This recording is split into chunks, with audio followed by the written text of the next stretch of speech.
तो आज हम समझने वाले हैं कि क्यूब क्या होता है। तो क्यूब के बारे में डिटेल वीडियो रहेगा और हम लोग क्यूब के बारे में पढ़ेंगे। तो सबसे पहले हम एक क्यूब बना देते हैं।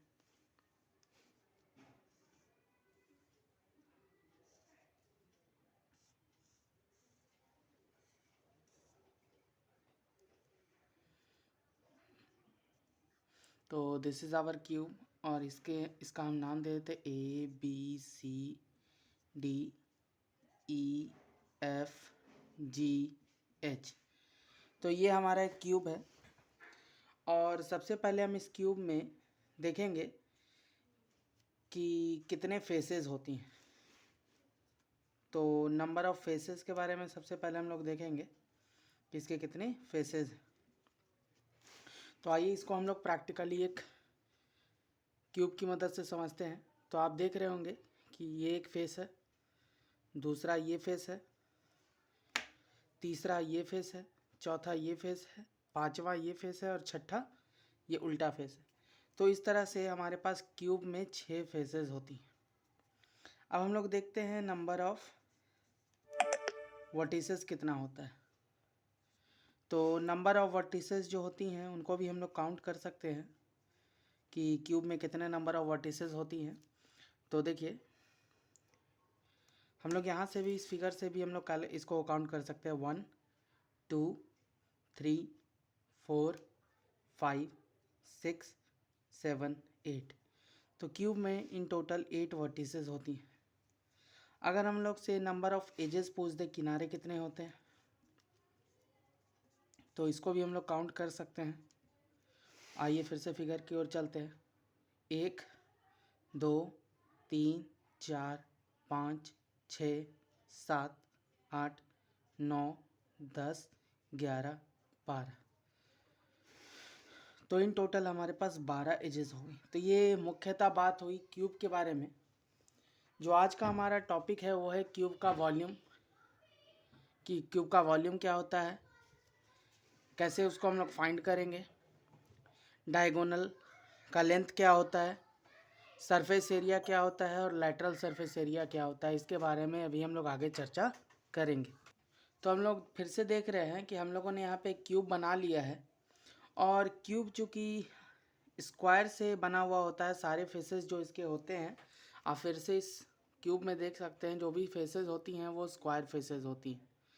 तो जो स्क्वायर होता है उसमें सारे साइड्स की लेंथ जो होती है वो बराबर होती है। तो ये जो लेंथ है ये भी ए होगा, हम इसको ए मान लेते हैं। जो इसका ब्रेथ है जो वो भी ए ही होगा और जो इसका ये हाइट है वो भी ए ही होगा। तो आइए सबसे पहले हम लोग वॉल्यूम को कैलकुलेट करना सीखते हैं। पहले की जो वीडियो है उसमें मैं बता रखा हूँ कि वॉल्यूम का जो बेसिक फार्मूला होता है वो क्या होता है।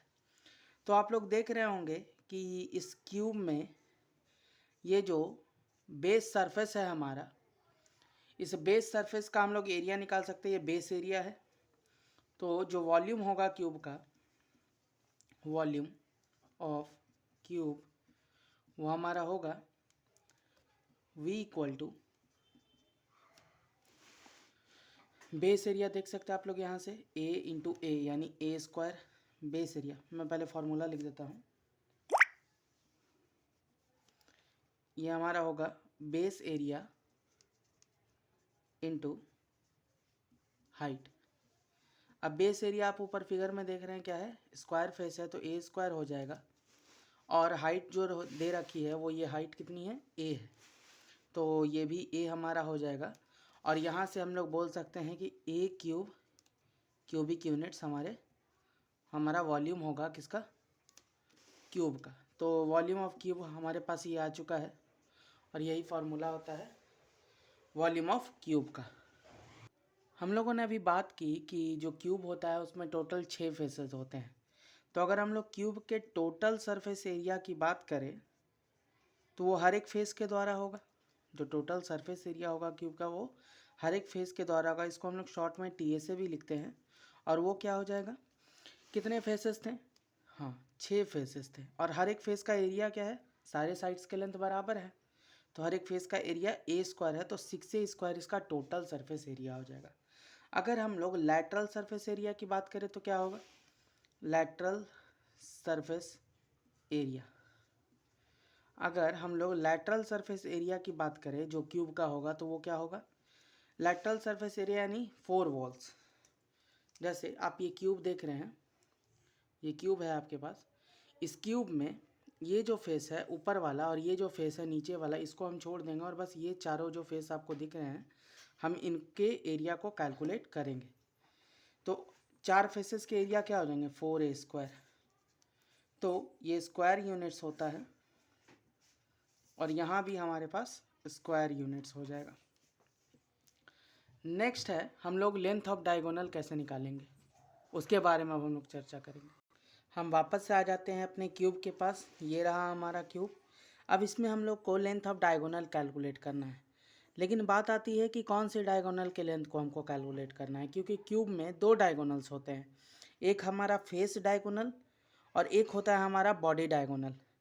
तो हमें किस डायगोनल के लेंथ को फाइंड करना है इसके बारे में हम लोग थोड़ा समझते हैं। जब हम एक सरफेस को लेते हैं, जैसे मान लीजिए मैं इस सरफेस का नाम ए बी सी और डी देता हूँ, तो इससे आप जब हम इन कॉर्नर को जोड़ेंगे तो ये हमारा जो डायगोनल होता है इसको हम लोग बोलते हैं फेस डायगोनल। जो ए सी है यहाँ हमारा, वो है हमारा फेस डायगोनल, इसे हम लोग बोलते हैं फेस डायगोनल। लेकिन जब हम इस फेस को जोड़ते हैं, अगर मैं ऊपर वाले को भी नाम दे दूँ ई एफ जी एच, तो जब हम जी को बी से जोड़ते हैं, जी को बी से जोड़ते हैं, तो जो हमारा जी बी है, जो हमारा जी बी है ये कहलाता है हमारा बॉडी डायगोनल, और इसी को हम लोग मेन डायगोनल भी कहते हैं, इसी को हम लोग मेन डायगोनल भी कहते हैं, मेन डायगोनल। तो हम इसके लेंथ को निकालना चाहते हैं, जो जी बी है हमारा, जो हमारे क्यूब का मेन डायगोनल है, हम उसके लेंथ को निकालना चाहते हैं। तो आइए थोड़ा समझते हैं कि इसको हम लोग कैसे कैलकुलेट करेंगे। तो आप देख सकते हैं कि जो जी बी है उसको हम लोगों ने जोड़ दिया है, और जो हमारा इसे स्क्वायर फेस के around A B C D के अराउंड 2 डायगोनल्स होंगे, एक तो ए सी और एक तो बी डी, तो मैंने बी डी को भी ज्वाइन कर दिया है। अब देखिए ये जो एक इसके कारण एक ट्राइंगल बन रहा है जी डी बी, तो हम देख रहे हैं कि हमारे पास एक ट्राइंगल बन रहा है जी डी बी, जिसमें जो एंगल जी डी बी है वो 90 डिग्री है, यानी एक ऐसा ट्राइंगल है, एक राइट एंगल ट्राइंगल है। आप इसको देख के समझ सकते हैं कि ये एंगल कितना होगा, 90 डिग्री होगा। ठीक है, अब देखिए नेक्स्ट हम लोग इसको कैलकुलेट करेंगे। अब देखिए जो बी डी है वो क्या है, जो जी डी है वो तो हमारा ए है, क्योंकि सारा साइड का लेंथ ए है। लेकिन हम लोग एक स्क्वायर फेस से देखें जो ए बी सी डी है हमारा, तो इसमें हम देख सकते हैं कि इसमें हर एक एंगल 90 डिग्री है। तो ये जो ए सी होगा उसका लेंथ कितना होगा, √2a होगा। कितना होगा, √2a होगा। हम लोग इसको भी कैलकुलेट कर लेते हैं पहले। ये हमारा स्क्वायर है ए बी सी डी, और इसमें हम लोगों ने ए को सी से जोड़ दिया, यानी डायगोनल ए सी जो है इसका हमको लेंथ निकालना है पहले कि ये क्या हो। स्क्वायर है तो ये भी साइड ए है और ये भी साइड ए है, तो in right triangle A B C by Pythagoras theorem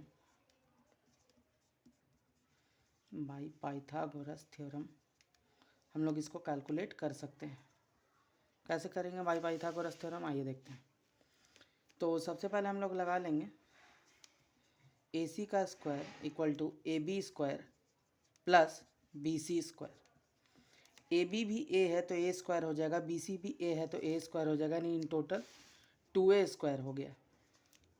तो ए सी बराबर हमारा क्या आ गया, ए सी स्क्वायर बराबर 2a स्क्वायर आ गया हमारे पास।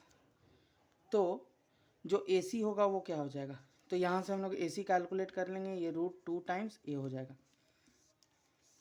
और ए सी बी डी बराबर है दोनों डायगोनल, तो बी डी भी कितना हो जाएगा, ए के ही √2a के ही बराबर हो जाएगा।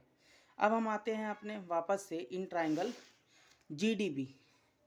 तो in triangle G D B हम लोग देख रहे हैं, जहाँ पे एंगल जी डी बी हमारे पास 90 डिग्री है, 90 डिग्री है। तो यहाँ पे हम फिर से अगर पाइथागोरस थ्योरम लगाएं तो हम लोग लिख सकते हैं जी बी का square equal to G D का स्क्वायर प्लस बी डी का स्क्वायर। जी डी है ए तो ए स्क्वायर हो जाएगा, और बी डी है हमारे पास √2a, तो √2a का स्क्वायर 2a स्क्वायर हो जाएगा। तो in total a square plus 2a square 3a square हो जाएगा। तो यहाँ से जो जी वी का वैल्यू है वो आ जाएगा हमारे पास √3a। तो जो लेंथ होता है जी बी हमारा बॉडी डायगोनल था या मेन डायगोनल हम लोग इसी को कहते हैं, और इसका लेंथ हमारे पास कितना आया है, √3a आया। तो जो लेंथ होता है मेन डायगोनल का क्यूब में वो √3a होता है। थैंक यू, आशा करता हूँ समझ में आया होगा।